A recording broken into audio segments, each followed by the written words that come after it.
Es un honor estar con ustedes y antes de entrar a nuestro tiempo en la palabra, pues quiero expresar mi gratitud al Ministerio de Música. Este hermoso himno, el último, el del Poder de la Cruz, realmente fue algo histórico, hermanos. Creo que nunca me había oído un arreglo así hermoso y además ser parte del coro hermoso porque nos guió, como siempre, Elías muy bien. Y gracias a mi querido amigo, colega en el ministerio, Enríquez, un hombre fiel. No crean que estamos aquí en competencia de guayabazos. Decir, ya por eso lo invitó. No, hermanos, pero obvio, pues nosotros respetamos, queremos mucho a Enrique, a Lucy. Ustedes como iglesia son un ejemplo. Simplemente 23 años, ver la gracia de Dios en sus vidas.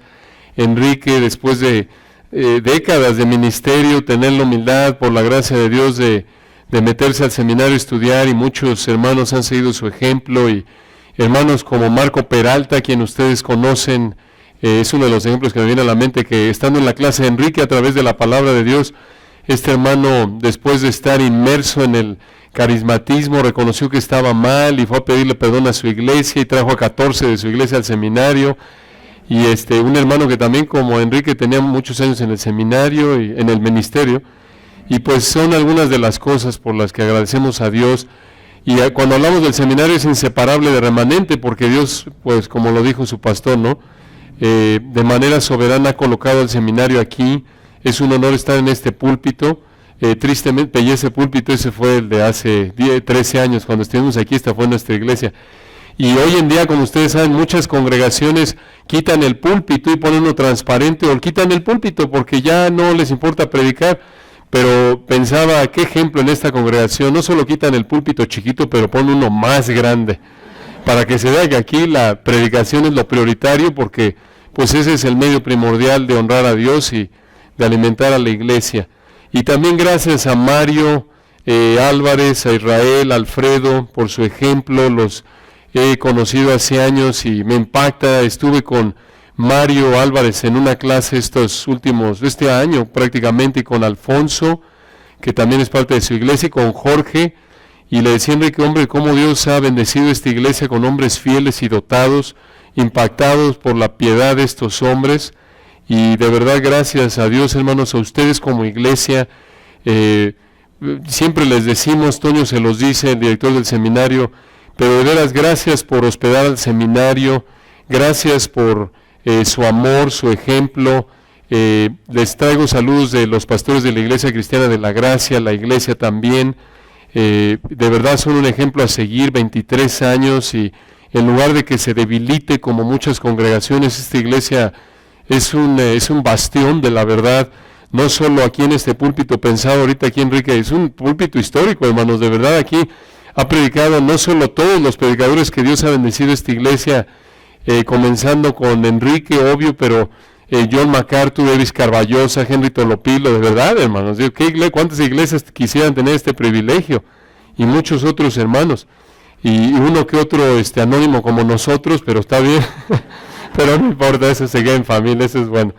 Y el ministerio de jóvenes, hermanos, siempre gracias a Dios y a ustedes, porque no saben, bueno, yo sé que saben, pero cómo Dios está usando el ministerio de jóvenes de esta iglesia. Allí en la iglesia lo promovemos, a nivel familiar nos ha bendecido, procuramos traer a nuestros hijos que están llegando a esa etapa, y ver a los jóvenes de la iglesia allá de la Gracia en el norte unidos. Ha contribuido sin duda el ministerio de esta iglesia y tantos otros jóvenes.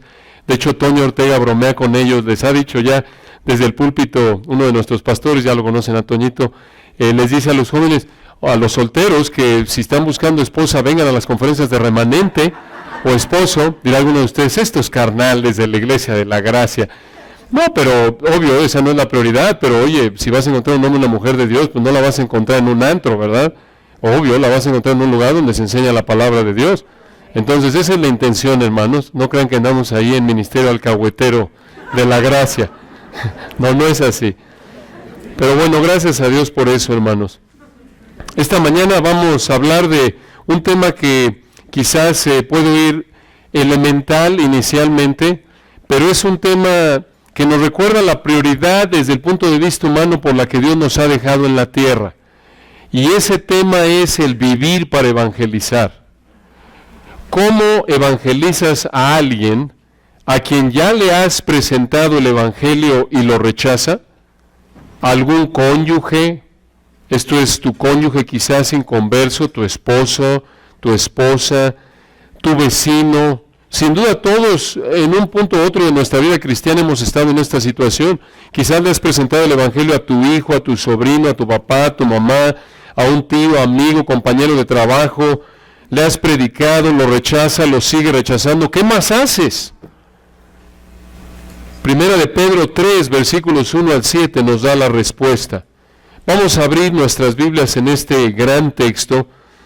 Aquí en lo que llegan ahí les recuerdo, el Espíritu de Dios usó al apóstol Pedro, en Primera de Pedro, alrededor del 64 al 65 después de Cristo, para escribirle a cristianos, recordarán ustedes, que estaban sufriendo.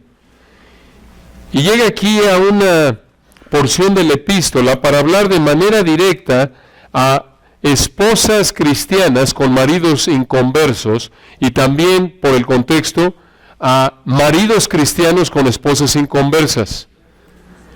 Algunos de ustedes dirán, oye, pero pues esto ya degeneró en retiro de matrimonios. Si este texto es de matrimonios, sí, en términos de aplicación directa sí, pero vamos a ver que hay principios muy ricos para todo soltero, para todo creyente en general, en el área del evangelismo. Primera de Pedro 3, versículos 1 al 7. Asimismo, vosotras, mujeres, estad sujetas a vuestros maridos, para que también los que no creen a la palabra sean ganados sin palabra por la conducta de sus esposas, considerando vuestra conducta casta y respetuosa. Versículo 3.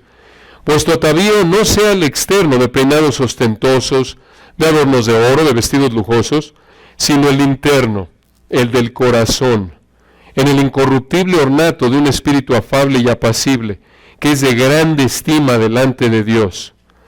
Porque así también se ataviaban en otro tiempo aquellas santas mujeres que esperaban en Dios, estando sujetas a sus maridos, como Sara obedecía a Abraham, llamándole Señor, de la cual vosotras habéis venido a ser hijas, si hacéis el bien, sin temer ninguna amenaza. Vosotros, maridos, igualmente, vivid con ellas sabiamente, dando honor a la mujer como a vaso más frágil, y como a coherederas de la gracia de la vida, para que vuestras oraciones no tengan estorbo. ¿Cómo evangelizas entonces a alguien cuando ya le predicaste? De nuevo, aunque la aplicación primordial de este pasaje es para el matrimonio, aquí encontramos verdades vitales para todo cristiano en el área del evangelismo. Observen dos frases que apuntan a esto, ahí en el 3.1. Asimismo vosotras mujeres estad sujetas a vuestros maridos, para que el propósito aquí de la sujeción de la mujer cristiana al marido inconverso es que para que también los que no creen a la palabra sean ganados sin palabra por la conducta de sus esposas. Ahí está, es un fin evangelístico el que la esposa creyente se someta al marido incrédulo. Y notan la misma idea ahí en el versículo 7, Primera de Pedro 3:7, vosotros maridos, por el contexto creyentes, la implicación es que tienen mujeres inconversas, vosotros maridos igualmente vivid con ellas, con sus esposas, lo más probable inconversas, sabiamente, dando honor a la mujer como vaso más frágil y como acuerderas de la gracia de la vida. ¿Para qué? ¿Cuál es el fin de tratar a la mujer así, a la esposa? Para que vuestras oraciones no tengan estorbo. ¿Qué tipo de oración? En el contexto apunta a oración evangelística. Entonces, prácticamente en los versículos 1 al 6, Pedro le dice a las esposas, obedece después de predicar el evangelio. A los esposos les dice, ora después de obedecer el evangelio. Todo esto con el fin de evangelizar. Entonces, vamos a estudiar en esta mañana que para extender el evangelio necesitas tomar dos acciones. Para extender el evangelio necesitas tomar dos acciones, de acuerdo con este texto. En primer lugar, obedece después de predicar el evangelio, versículos 1 al 6. Y en segundo lugar, ora después de obedecer el evangelio, versículo 7. Obviamente tienes que orar, obedecer, predicar todo el tiempo, pero en este contexto específico, estos son los principios que encontramos. Obsérvenlo, ahí comenzando en el versículo 1. En primer lugar, para extender el evangelio necesitas obedecer después de predicarlo. Obedece después de predicar el Evangelio. Allí en el capítulo 3, versículos 1 al 6, veamos este principio. Asimismo, una pausa ahí. ¿Asimismo qué? ¿Por qué dice eso Pedro? Observen el contexto. Así como, en el 2.13, así como nos dice en el 2.13, por causa del Señor, someteos a toda institución humana. Y en el contexto original, recuerden, fue el emperador Nerón el que había sido el agente humano de la persecución que estaban sufriendo estos cristianos. Y aquí Pedro en el 2.13 manda a los cristianos, a quienes les escribe, a someterse a las autoridades civiles aun cuando son corruptas como Nerón. Y noten la misma idea, versículo 18. 2.18, criados, en ese entonces esclavos, en nuestro contexto se aplica empleados. 2.18, criados, estad sujetos con todo respeto a vuestros amos, no solamente a los buenos y afables, sino también a los difíciles de soportar. En el 2.19 al 25, vean, en el 21, por ejemplo, perfecto de sumisión a una autoridad corrupta. En el 2.21, pues para esto fuisteis llamados, porque también Cristo padeció por nosotros, dejándonos ejemplo para que sigáis sus pisadas. Versículo 22, el cual no hizo pecado, ni se halló engaño en su boca. Aunque era perfecto, padeció en manos del corrupto Pilato, Herodes y el Sanedrín, ¿recuerdan? Y entonces, cuando dice Pedro en el 3.1, asimismo vosotras mujeres, lo que está diciendo es, así como los ciudadanos se someten al gobierno aun cuando es corrupto en el 2.13, así como en el 2.18 los siervos se someten a sus amos, aun cuando son difíciles de soportar, así como Cristo se sometió a trato injusto en el 2.19 al 25, así también 3.1 la esposa creyente se somete al marido incrédulo. Esa es la idea. Se colocan debajo de ellos, es la idea ahí de sujetaos, sométete a vuestros propios maridos en el original. Mujer casada, esto te recuerda de manera implícita cuál es tu prioridad, tu relación humana prioritaria, no a tu papá, no a tu mamá, no a tu hermano, sino a tu propio marido. Génesis 2.24, recuerda, nos dice, dejará el hombre a su padre y a su madre y se unirá a su mujer. Es la relación prioritaria, el matrimonio. En otras palabras, noten, alguno dirá, oye, pero aquí la mujer entonces es inferior al hombre. No. A lo largo de la Biblia encontramos, recuerdan que el hombre y la mujer son espiritualmente iguales, pero diferentes en términos de funciones. Es así como recuerdan en 1 Corintios 11.3, el hijo con el padre, cuando dice en 1 Corintios 11.3 Pablo, pero quiero que sepáis que Cristo es la cabeza de todo varón, y el varón es la cabeza de la mujer, y Dios es la cabeza de Cristo. ¿El padre es superior al hijo? No, eso sería herejía. Son iguales en naturaleza, en esencia, pero en términos de funciones, el hijo se somete al padre para así cumplir el plan de redención. De la misma manera, aquí en el 3.1, por diseño de Dios, las mujeres casadas se sujetan a sus maridos. Noten qué tipo de maridos, versículo 1, para que también los que no creen a la palabra, esto es, los inconversos, sean ganados sin palabra por la conducta de sus esposas. Noten, quizás se casaron incrédulos, porque aquí vemos un yugo desigual, ¿no es cierto? Una mujer inconversa con un marido cristiano. Quizás se casaron incrédulos y ella se convirtió en cristiana, pero él no. Quizás se casaron pensando que los dos eran cristianos y con el tiempo fue evidente que él no era cristiano. Recuerden, no es una licencia para casarse con un inconverso. 1 Corintios 7:39 dice que un cristiano solo se puede casar ¿en quién? En el Señor, con otro cristiano. Entonces aquí 1 Pedro 3:1 no debe tomarse como una motivación para que una mujer cristiana se case con un hombre inconverso. Esta es una situación en la que ya están estas mujeres y noten, dice, se han ganado sin palabra al final del 1 por la conducta. Lo que implica aquí es que ya les hablaron del Evangelio.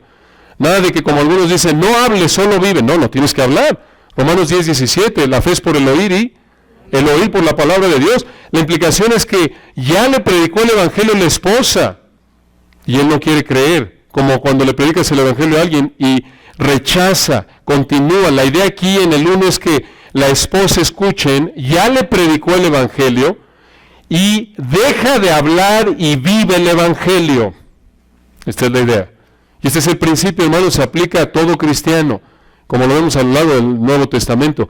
Ya predicaste el Evangelio, vívelo. Llega un punto en el que dejas de hablar, de lo contrario puede convertirse ya en algo hostigante, algo que prácticamente puede llevar a estorbar tu esfuerzo evangelístico. Y noten, en el versículo 2 continúa explicando, ¿qué más debe hacer la esposa creyente para evangelizar al marido incrédulo? Versículo 2, considerando vuestra conducta casta y respetuosa.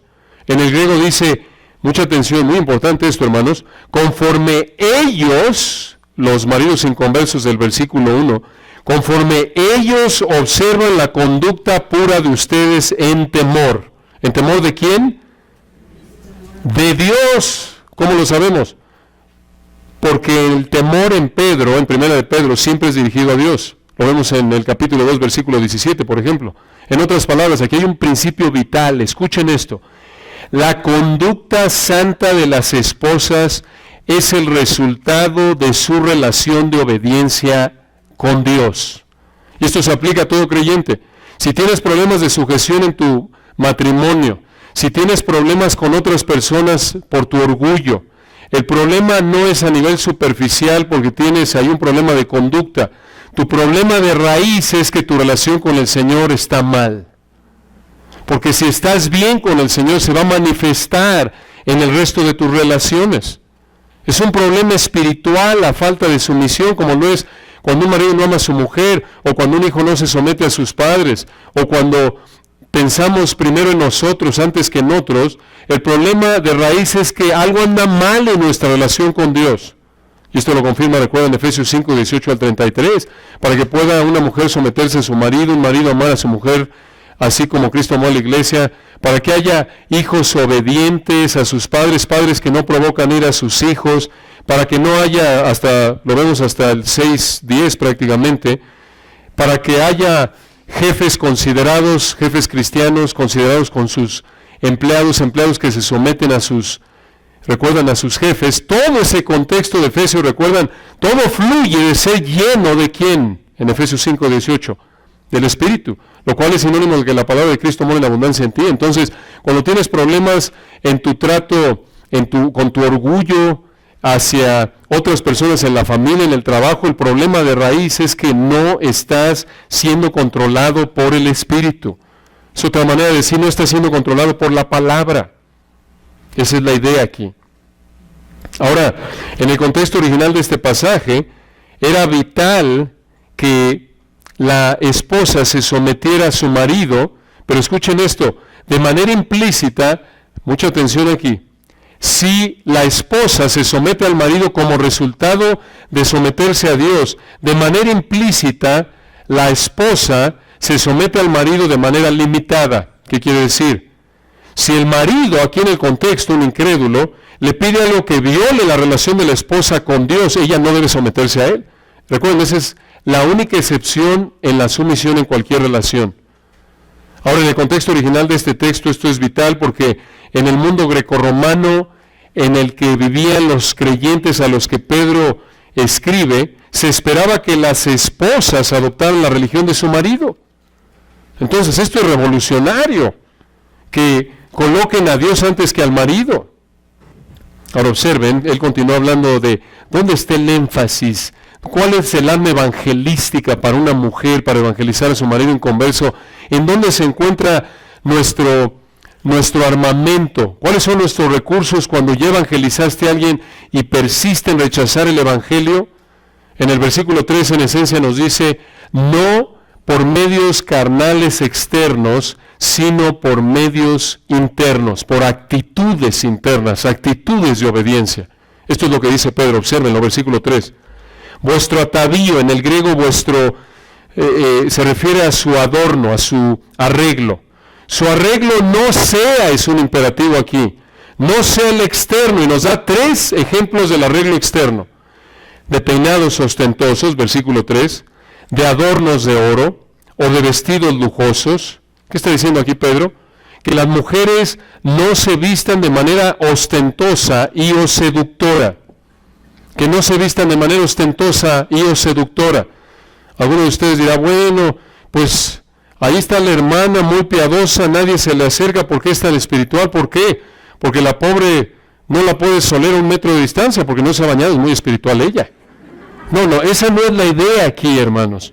No, es apropiado. La idea de Pedro es que está prohibiendo, no prohíbe a las mujeres que se peinen o usen joyería o se arreglen de manera apropiada, como la mujer virtuosa de Proverbios 31:22, de lino fino y púrpura es su vestido, y esas telas, recuerdan, en ese contexto eran muy caras. Se vestía muy bien esa señora, se arreglaba bien de manera apropiada, atractiva, seguramente por el tipo de telas que usaba, pero no era su prioridad. Proverbios 31:30, ahí mismo lo dice, recuerdan, engañosa es la gracia y vana la hermosura, mas la mujer que teme a Jehová, esa será alabada. Ese es el punto, de manera apropiada. Ahí en el versículo 4, noten, continúa enfatizando la conducta, sino, esto es, en contraste a arreglarse externamente de manera ostentosa o seductora del versículo 3, el interno, el del corazón. En el griego esa frase, el interno, el del corazón, se puede traducir la persona oculta del corazón. Obvio, no se refiere al músculo, se refiere a las actitudes. Recuerden, en la Biblia el corazón se refiere a tus deseos, intenciones, motivos, pensamientos. Y aquí dice, noten versículo 4, en el incorruptible ornato de un espíritu, la idea es una actitud afable, que quiere decir humilde, y apacible, que quiere decir callada en el sentido de que es sumisa, y escuchen al final del 4, que es de grande estima delante de Dios. Ahora observen ahí en el 4, nos dice que estas actitudes son incorruptibles. Estos no están sujetas a desgastarse, echarse a perder, a envejecer. Y aquí hay un contraste. Versículo 3, noten, la ropa, las joyas, los peinados son temporales y se desgastan, son corruptibles. Pero versículo 4, estas actitudes son incorruptibles. Estas actitudes de humildad, de paz, pueden ser vistas por el marido incrédulo con agrado. Otra vez se puede aplicar a cualquier relación con un inconverso a quien ya le has predicado el Evangelio. En lugar de estar ahí hablando y hablando y hablando con una actitud amorosa, pensando en los deseos de la persona a quien evangelizas. Y noten, no solo el marido, sino que sobre cualquier otra persona, versículo 4, al final, estas actitudes son de grande estima delante de Dios. Grande estima significa costoso, de mucho costo. Estas actitudes piadosas, obedientes, son de gran valor para Dios. Entonces, en lugar de que como mujer busques peinados, joyas, ropa de mucho valor, busca cultivar actitudes que para Dios son de mucho valor. Humildad, una actitud de tranquila en sumisión. Hermanas, esta es la belleza verdadera de una mujer. Sea en tu matrimonio en primer lugar, en cualquier otra relación, como mujer, como hombre, como marido en particular, debes entender lo que la santidad de tu esposa es su belleza. Es como dice Efesios 5, 25 al 27, recuerdan, maridos, amad a vuestras mujeres, así como Cristo amó a la iglesia y se entregó a sí mismo por ella, para santificarla, habiéndola purificado por el lavamiento del agua por la palabra, a fin de presentársela a sí mismo una iglesia gloriosa. ¿Cómo gloriosa? ¿Cuál es la belleza de la iglesia? Que no tuviese mancha, ni arruga, ni cosa semejante, sino que fuese santa y sin mancha. La idea es, la santidad de la iglesia es su belleza. Lo mismo para las mujeres cristianas. Obvio, no deben ser, como recuerdan Proverbios 11:22, dice, como zarcillo de oro en el hocico de un cerdo, es como anillo de oro en el hocico de un cerdo, es la mujer hermosa y apartada de la razón. ¿Qué quiere decir eso?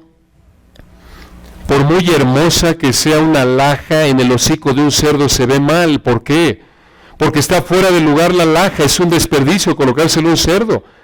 Y escuchen, la idea es que así como un cerdo se ve igual de feo con o sin una alhaja, así también una mujer físicamente hermosa, sin sensatez, sin la capacidad de discernir lo que está bien y lo que está mal, y vivir de una manera correcta a los ojos de Dios, se ve moralmente fea. Está fuera de lugar, aunque sea físicamente atractiva, si no es una mujer obediente a Dios, es un desperdicio su belleza, así como lo es un anillo de oro en el hocico de un cerdo. Es triste ver a tantas mujeres así, ¿no es cierto? Actrices, modelos, no son más que un anillo de oro en el hocico de un cerdo. Y hermanos, a veces tomamos un momento para hablar de esto, está en el texto, y a veces esto puede afectar nuestro evangelismo cuando le damos prioridad a cosas que el mundo le da prioridad. De nuevo, como mujer, seas casada o no, te puedes arréglate de una manera apropiada, atractiva, dentro del marco de la palabra de Dios, no buscando ser ostentosa o seductora sin motivos pecaminosos. Es un testimonio. El problema es cuando quieres parecerte a las actrices de la tele. Ese es un problema. Y escuchen, aún en la actualidad, nos dice un reporte que habla de la belleza digital de la BBC, hoy en día las herramientas digitales les permiten, escuchen esto, es interesante, les permiten a las actrices y a los actores borrar de sus rostros y sus cuerpos cualquier imperfección que no han conseguido eliminar con la cirugía estética, la dieta, los implantes capilares y o dentales o el maquillaje. Y estoy leyendo aquí el artículo. En maratónicas sesiones de edición por las que pagan decenas de miles de dólares, logran que arrugas, bolsas en los ojos, manchas o granos desaparezcan por arte de magia, acercándoles todavía más a la perfección que tanto anhelan. Y fíjense, concluye el artículo, y este es un artículo del Mundo, obvio, dice aquí una opinión, dicen, lo que se ve en el cine no es real. Es importante recordarlo para que, esto lo dice de nuevo alguien no cristiano, para que no tengan un concepto de belleza distorsionado. El problema es que a veces lo olvidamos, ¿no es cierto? Y ven a su actriz favorita, su actor favorito, y dices, oye, me voy a ver como es. Finalmente, como dice la campaña publicitaria, salud es belleza. No necesariamente. No es así. Entonces, el punto es la prioridad, tu obediencia al Señor. De nuevo, no que está mal que te arregles de manera atractiva. Si Dios te ha bendecido con un físico atractivo, bueno, entonces debe ser como Abigail en 1 de Samuel 25, ¿recuerdan? Una mujer bella y sabia. Entonces, necesitamos recordar esto. Como maridos necesitamos ayudar a nuestras esposas en esta área. No debes querer una esposa que sea un anillo de oro en el hocico de un cerdo, sí. Entonces, si un ejemplo tú como marido de santidad, ora por ella, ayúdale a conocer, obedecer las Escrituras, exponla la palabra de Dios. Es más importante que esté en forma espiritualmente que físicamente, ¿no es cierto? Mejor tener, hermanos, buena condición espiritual que física. Y lo mismo como padre, enseñarle lo mismo a nuestras hijas. Recuerden, todo esto en el concepto de evangelismo. Estamos promoviendo valores bíblicos. Estamos buscando evangelizar. Obvio, al fortalecer a aquellos que conocen al Señor, eso contribuye a que aquellos que no lo conocen oigan el evangelio por boca de aquellos que le conocen. Como abuelos igual, conforme Dios te da la oportunidad, enséñale a tus nietos que la belleza espiritual precede a la belleza física. Eso es lo prioritario. Solteras, un momento hablándoles a ustedes, no desperdicien el tiempo en ser anillos de oro en el hocico de un cerdo, pasando horas, gastando los miles en tu cuerpo, en el gimnasio, en tu ropa, en tu peinado, en tu maquillaje, en el gimnasio, y casi nada, o nada en estudiar y someterte a la palabra de Dios. Claro, de nuevo, Proverbios 31, 22, 30, te arreglas de manera apropiada, atractiva, pero entendiendo que lo más importante es tu obediencia interna a Dios. Hombres solteros, que no te deslumbren las mujeres hermosas, no busques conocer una mujer primordialmente por su belleza física, sino por su belleza espiritual, por su obediencia a Dios. Recuerda esto, cuando te sientas atraído a una mujer solo por su físico, te estás sintiendo atraído a un anillo de oro en el hocico de un cerdo. Esto te va a ayudar a evitar la tentación de buscar a mujeres de este tipo. Ahora, después de haber dicho esto, van a decir, sí viene el ministerio de alcahuete ahí de la gracia, ¿qué enseñan? Quieren casar a todos. No, hermanos, es para ayudar obviamente a nuestros hermanos. Y noten, regresando aquí a 1 de Pedro 3, Pedro presenta en los versículos 5 y 6 un ejemplo de mujeres que modelaron estas actitudes en el pasado. Versículo 5, porque así también, versículo 4, con esa actitud humilde y tranquila en su misión, así también se ataviaban, esto es, se arreglaban, en el griego imperfecto, era su hábito de vida en el pasado, así vivían, versículo 5, en otro tiempo aquellas santas mujeres que esperaban en Dios. ¿Por qué eran santas? Porque eran creyentes, como lo reflejaba su vida. Y noten al final del versículo 5, estando sujetas a sus maridos. Ahora, ¿quiénes fueron estas mujeres de otro tiempo? Bueno, en el versículo 6 se menciona a Sara como ilustración, y probablemente al hablar en plural de estas mujeres, se está refiriendo a Sara, Rebeca, Raquel, Lea. Ahora observen la misma idea de los versículos 1 y 2. ¿Por qué se sometieron estas mujeres a sus maridos? Versículo 5, porque esperaban en Dios. Esto es, se sometieron a sus maridos porque confiaban en Dios. Debido a que querían honrar a Dios, se sometieron a sus maridos. Esa es la idea. Su relación con Dios fue la base de la sumisión a sus maridos. Y hermanos, este es un gran recordatorio en términos evangelísticos. Recuerda, tu vida respalda el evangelio que proclamas. Y en el trabajo, tu sumisión a tu jefe es tu herramienta más fuerte para evangelizar después de predicar el evangelio.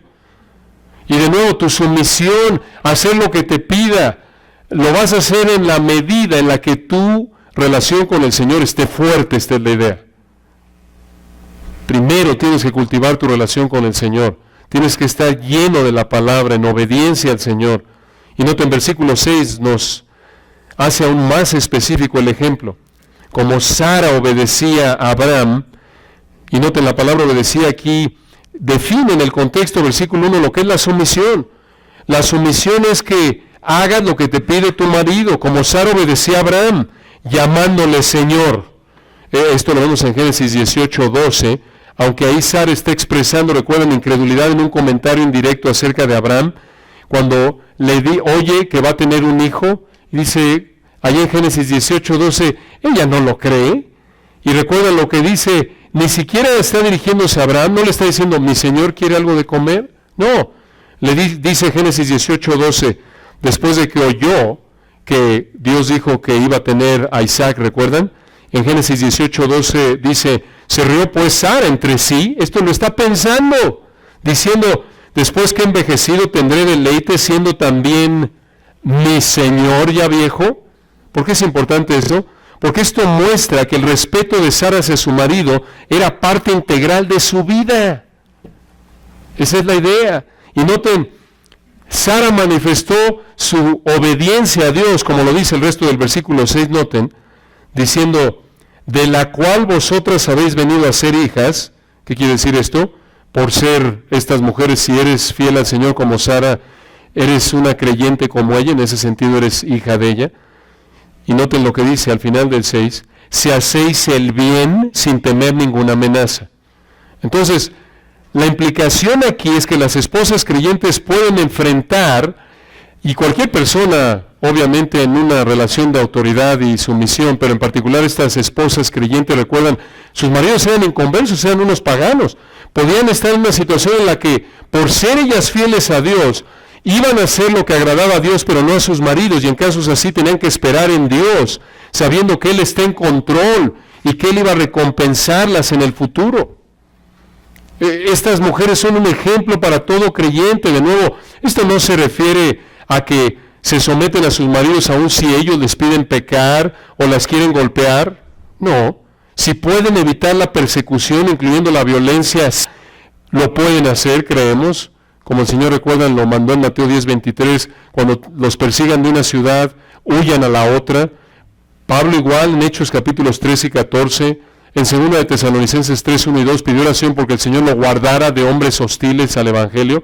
No vemos a Pablo ahí, venga, a ver si es cierto, venga, yo me quedo aquí en la persecución porque soy obediente a Dios.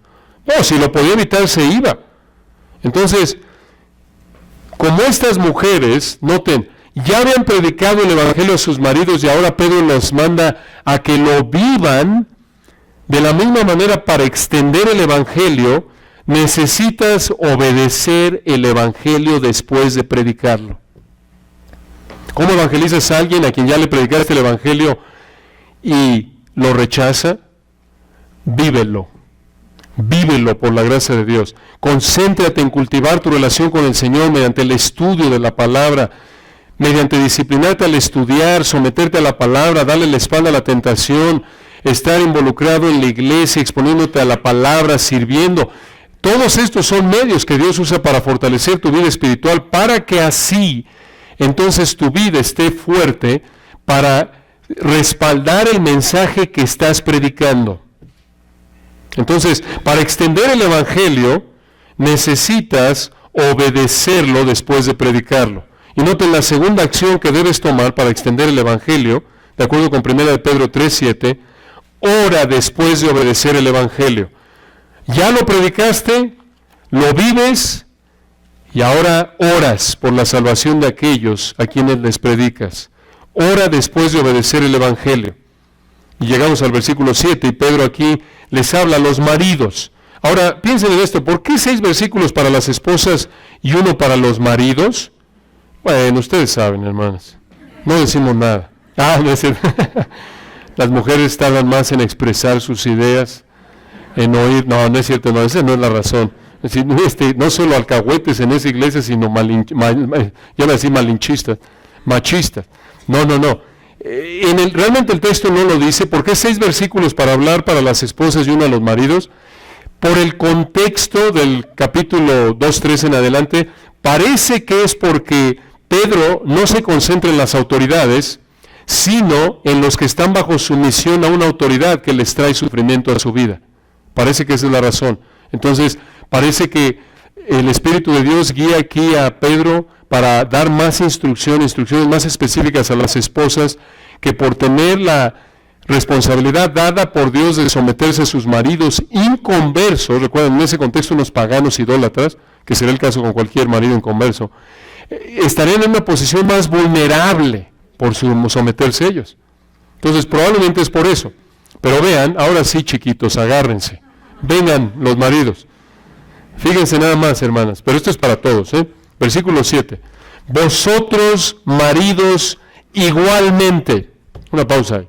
¿Igualmente qué? Vean el contexto. Esta es la misma palabra griega que se traduce en el 3:1, escuchen, asimismo. Entonces, en el 3:7, igualmente qué. Bueno, vean el contexto, regresen al 2:13. Así como los ciudadanos, escuchen esto, se someten al gobierno, 2:18, así como los siervos se someten a sus amos, 2:19 al 25, así como Cristo se sometió a trato injusto, ahora 3:1, así como la esposa creyente se somete al marido incrédulo, 3:7, vosotros maridos, ustedes maridos, igualmente sométanse. ¿A quién? A sus esposas. Dices, no, ahora sí ya desvarió. Dices, oye, la Biblia nunca manda al marido a someterse a la esposa. No de manera directa, pero sí de manera implícita. ¿Cómo? Brevemente escuchen 4 maneras. 1. Todos debemos someternos unos a otros. Efesios 5:21, someteos unos a otros en el temor de Dios. Todos debemos colocar los deseos e intereses de otros antes que los nuestros. Número 2, otra evidencia de que los maridos se someten también a las mujeres, en el sentido de colocar los deseos de sus mujeres antes que los suyos, al amar a su mujer como a Cristo amó a la iglesia. Efesios 5:25. Piénsenlo. Así como Cristo sometió las metas, los deseos de la iglesia antes que los suyos, así el marido debe someter sus deseos, sus metas, sus anhelos a los de su esposa, porque busca servirla, eso es amor genuino. Tercera razón, al agradarla. 1 Corintios 7, 33 y 34 lo manda al marido y a la mujer. Debes agradar a tu mujer. En otras palabras, haz lo que la haga feliz sin pecar. Ahí, hermanos, está en una frase prematrimonial, posmatrimonial y pospostmatrimonial. Vean la sabiduría de Dios. Si tan solo pensáramos en cómo voy a hacer todo lo que está de mi parte para que mi marido esté feliz, voy a hacer lo que está de mi parte para que mi mujer esté feliz sin pecar, hermanos, se acabarán los problemas matrimoniales, porque eso reflejaría una actitud humilde que es producto del Espíritu de Dios. ¿Se dan cuenta? Y noten, número 4, hermanos, una cuarta manera en la que el marido debe someterse a su mujer en términos de actitudes. Aquí está en 1 Pedro 3:7, véanlo. Él se somete a ella al someter sus deseos a los de ella. ¿Cómo? Vivid con ella sabiamente. ¿Qué quiere decir eso? Eres considerado, piensas en ella antes que en ti. En ese sentido te sometes a tu esposa. Escucha, como marido debes someterte a tu mujer sin dejar de ser la cabeza de la esposa. Bueno, eso es contradictorio. No, no lo es. Usas tu liderazgo para servirla. No de manera pasiva, pues lo que tú quieras. Yo quiero la paz, yo no quiero santa paz, no quiero pelear con esta mujer, lo que tú quieras. No, esa no es la actitud. La actitud es, ¿cómo puedo servirla? La implicación aquí es que analizas qué le gusta, qué no le gusta, y buscas darle lo que le gusta. Esa es la idea. Note en versículo 7, dando honor a la mujer, en este contexto quiere decir, noten, mostrando respeto, honra, tratándola de una manera digna, y noten, en la sabiduría de Dios, la honra no es por ser tu mujer, tu relación prioritaria, aunque debes honrar a tus padres de por vida, honra a tu padre y a tu madre. En este contexto la honra no es a tu mamá, tu jefe, hermano, hijos, pastor, es a tu esposa y es tu prioridad. Primero lo que le gusta a tu esposa, después lo que le gusta a tus hijos, a tu jefe, a tu pastor, a tu suegra, a tu mamá. Ella es la primera, así como él es primero. Y noten cómo, versículo 7, como a vaso es una metáfora que se refiere a cuerpo, como a vaso más frágil. ¿Qué quiere decir eso? Quiere decir que ella es físicamente más frágil. Esa es la idea. Y esta es otra manera de decir, noten, ámala, ámala. Colosenses 3:16, maridos, amad a vuestras mujeres y no seáis ásperos con ella. Ese respeto es parte del amor que un marido debe tener hacia su esposa.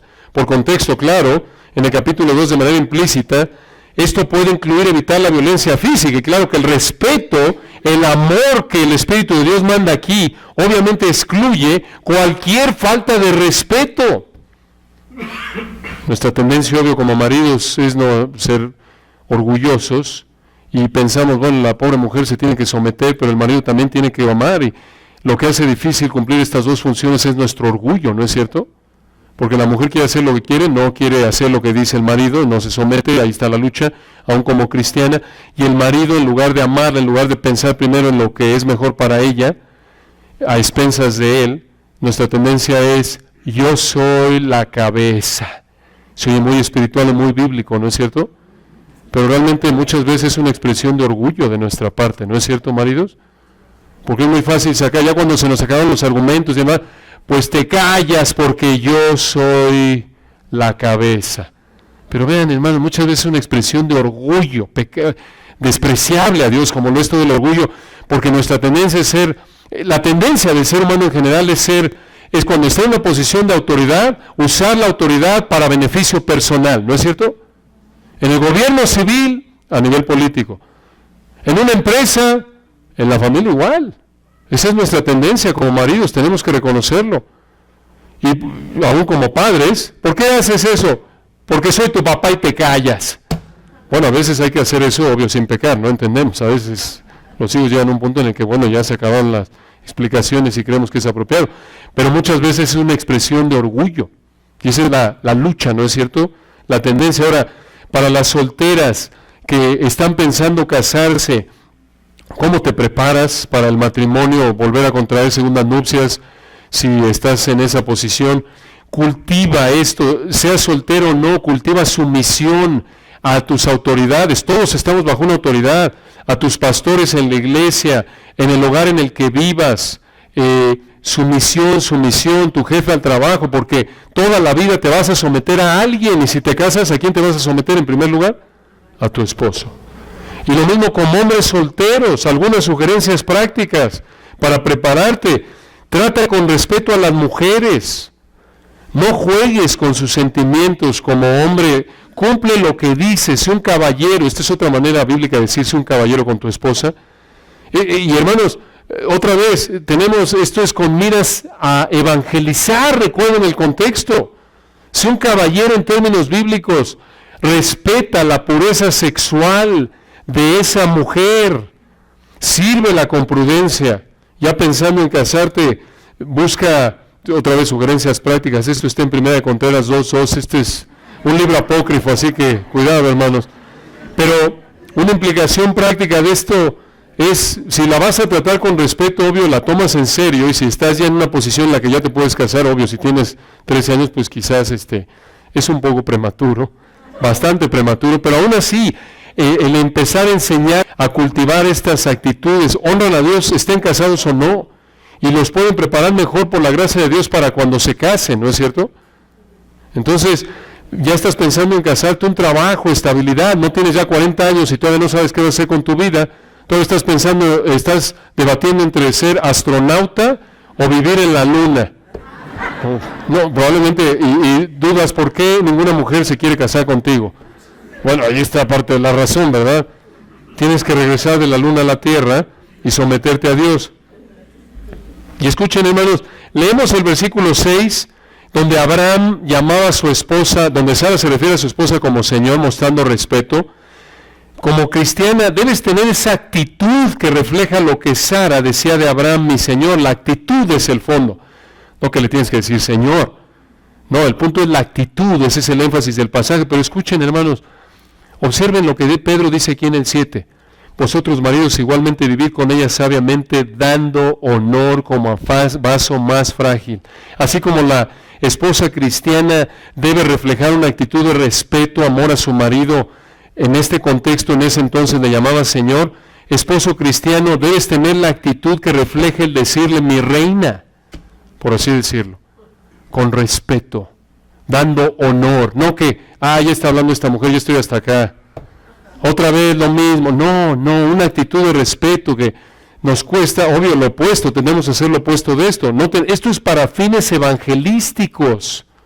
Véanlo, versículo 7 concluye, y como a coherederas de la gracia de la vida. Algunos comentaristas creen que esto se refiere a la salvación, esto es que ambos son salvos, pero creemos por lo que acabamos de ver desde el versículo 1 al 7, que lo más probable es que aquí es un marido cristiano con una esposa inconversa. Y la frase la gracia de la vida se refiere al matrimonio. Eso es lo que creemos. La idea es que la demostración más grande de bondad inmerecida por parte de Dios hacia el ser humano en el área de relaciones humanas es el matrimonio. Ninguna relación humana trae tanto gozo a la vida de un ser humano como el matrimonio. La implicación, claro, es que los cónyuges conocen a Cristo y se someten a Él. Así como puede ser la relación más hermosa, puede ser la más dolorosa, por ser la relación más íntima, más cercana. Esa es la idea. Ahora noten, con esta frase en el versículo 7, ya estamos terminando, al decir Pedro, coherederas de la gracia de la vida, aquí presenta Pedro, escuchen esto hermanos, al marido y a la mujer al mismo nivel espiritual, coherederas. Y otra vez esto refuerza lo que dijimos al principio, ¿recuerdan? Somos espiritualmente iguales, pero tenemos funciones diferentes. Misma naturaleza con funciones diferentes. Y aquí viene, hermanos, aquí llegamos a la cima del texto, versículo 7. ¿Para qué? Escuchen esto. ¿Para qué debe un marido, versículo 7, someter sus deseos a los de su esposa, sin dejar de ser el líder? ¿Para qué debe vivir con ella sabiamente? Esto es de manera considerada, pensando en ella primera.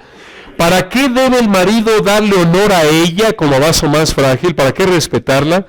¿Para qué tratarla como igual en términos espirituales, como coheredera de la gracia de la vida? Al final del versículo 7 está la respuesta. Para que vuestras oraciones no tengan estorbo. Esto, hermanos, esto nos parte en dos. En otras palabras, escuche esto. Si un marido no trata a su esposa de manera considerada, respetuosa, sus oraciones no van a ser contestadas. Esto significa que no tratar a nuestras esposas, como Dios dice aquí en 1 Pedro 3:7, es pecado.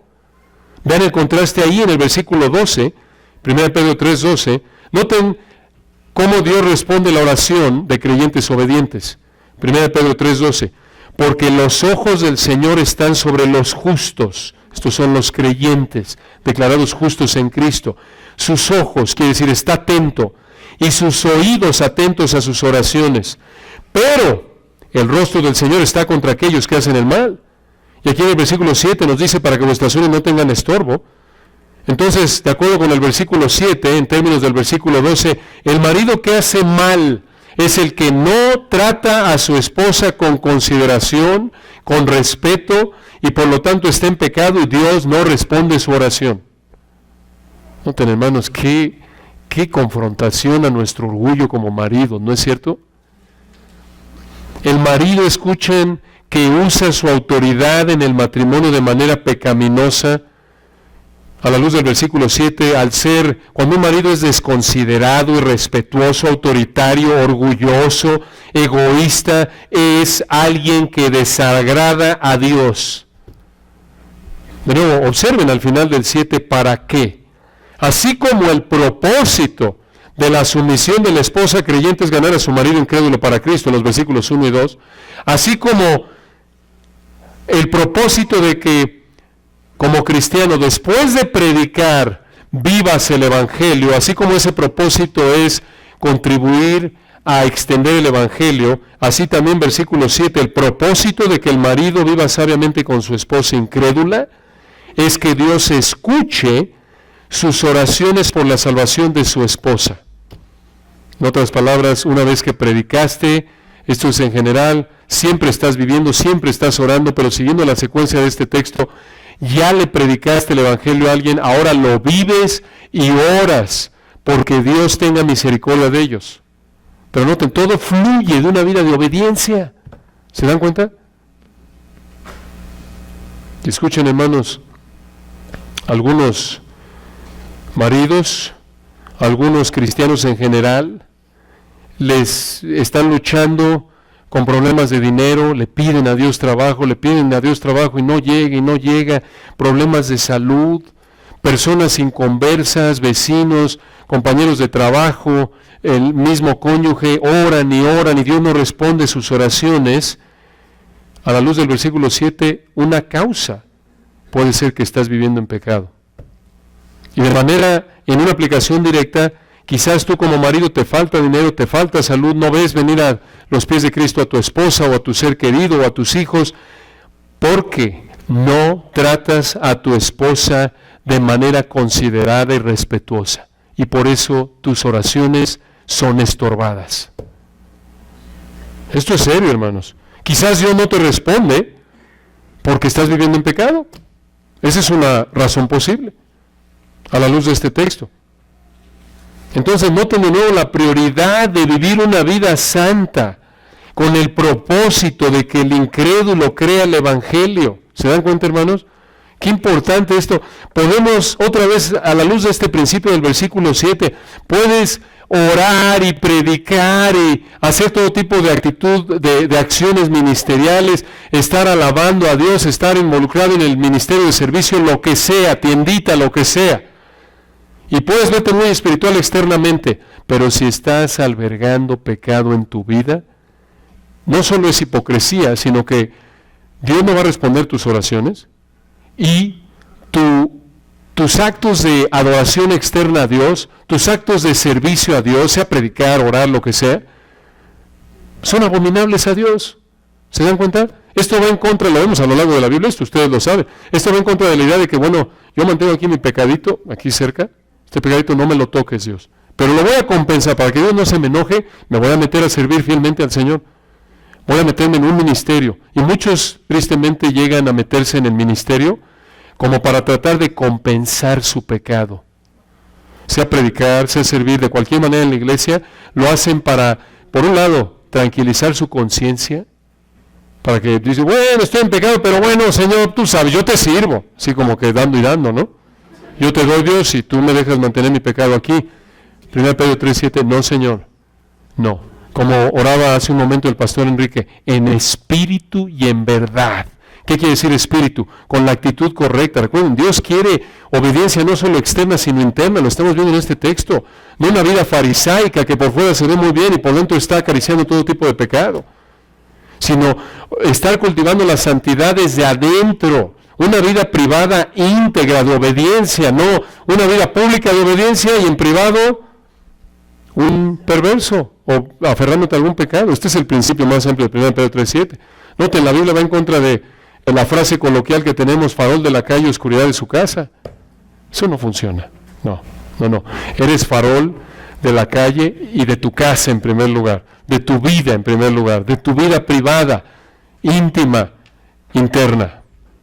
Solo así, hermanos, escuchen, solo ahí por la gracia de Dios se encuentra el medio, el camino para glorificar a Dios en el evangelismo, para orar al Señor, para que la gente oiga el evangelio. Finalmente el que determina quién es salvo es Dios, lo sabemos, ¿no es cierto? La salvación es de Jehová.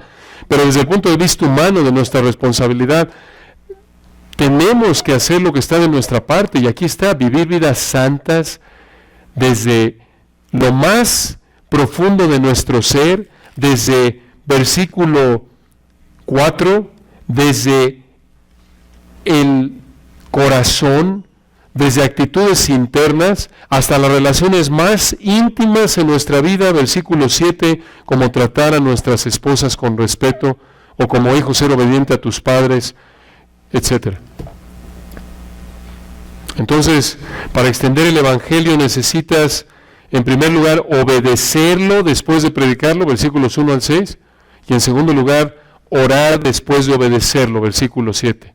Así es, y oramos que Dios no solo dé un año más, sino que hasta que regrese por su amada iglesia en el rapto, esta iglesia continúe en este camino, siendo una potencia evangelística al ser una iglesia que honra al Señor, porque honra su palabra, no solo al estudiarla con cuidado y predicarla con cuidado, sino vivirla con cuidado, como ustedes buscan hacerlo.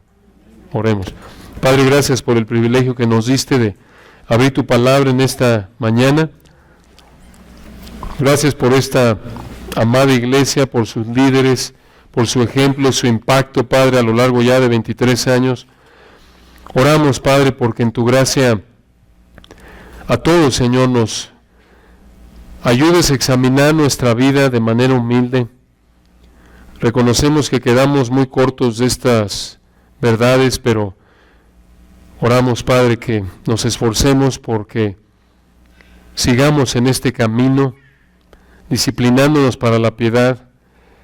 Tú conoces, Padre, nuestra propensidad a pecar, la lucha diaria con la tentación, pero guárdanos, Señor, de ser hipócritas, que nos esforcemos, que seamos íntegros, que vivamos vidas transparentes, que lo de afuera es un reflejo de lo de adentro, para que el mensaje que predicamos tenga credibilidad, porque adornamos la doctrina de Dios, porque respaldamos lo que predicamos con la vida, y de esta manera realmente nuestras oraciones sean eficaces, conforme tú quieras contestarlas.